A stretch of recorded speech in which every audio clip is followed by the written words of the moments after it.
Rwanda imeanza mazungumzo na Washington kuhusu kupokea wahamiaji wanaofukuzwa kutoka Marekani. Waziri wa mambo ya nje wa nchi hiyo ya Afrika Mashariki alisema siku ya Jumapili. Hatua hii inakuja miezi kadhaa baada ya makubaliano tata ya hifadhi kati ya Kigali na Uingereza kuvunjika. Katika mahojiano na televisheni ya taifa ya Rwanda TV, Olivier Nduhungirehe alisema kwamba mazungumzo na serikali ya Marekani bado yako katika hatua za awali. Tuko katika mazungumzo na Marekani, hayajafikia mahali ambapo tunaweza kusema kwa hakika jinsi mambo yatakavyokwenda, lakini mazungumzo yanaendelea, alisema mwanadiplomasia huyo wa ngazi ya juu.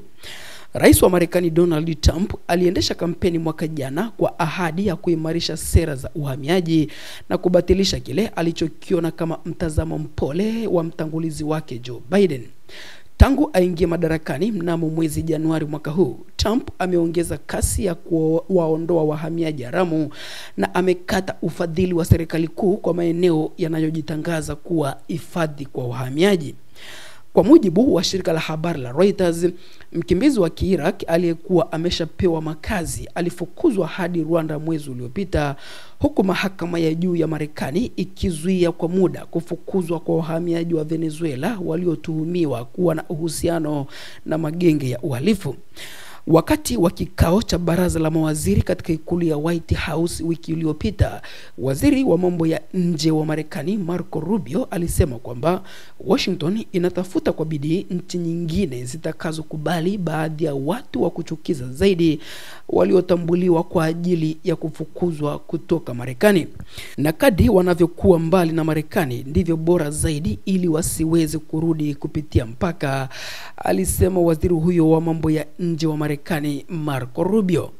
Rwanda imejitangaza katika miaka ya hivi karibuni kama nchi mwenyeji kwa watu wanaofukuzwa na mataifa ya Magharibi, licha ya onyo kutoka kwa mashirika ya haki za binadamu likiwemo shirika la Umoja wa Mataifa la wakimbizi la UNHCR kwamba wanaofukuzwa wanaorudishwa nchini humo wako katika hatari ya kurejeshwa kwenye nchi walizokimbia.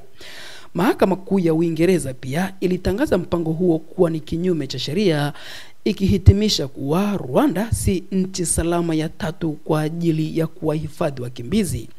Rwanda imekanusha madai hayo. Waziri Mkuu wa Uingereza Keir Starmer alivunja rasmi mpango huo baada ya kuingia madarakani mnamo mwezi Julai mwaka 2024, huku waziri wa mambo ya ndani ya Uingereza Yefente Kopa akieleza kuwa mpango huo uliwagharimu walipa kodi euro milioni 700 ambazo ni sawa na dola milioni 930. Starmer alitangaza kuwa mpango huo umekufa na kuzikwa, akisema haujawahi kuwa kizuizi cha uhamiaji haramu na kwamba ungeweza kuwafukuza chini ya 1% ya wale wanaowasili kwa boti ndogo. Rwanda ilijibu vikali baada ya mpango huo kusitishwa na kuripoti kudai fidia ya euro milioni 50 kutoka kwa serikali ya Uingereza. Hii ni Habari 24 Channel ambayo tunazidi kukujuza na kukupasha habari pamoja na matukio mbalimbali yanayojiri kutokea kila kona ya dunia.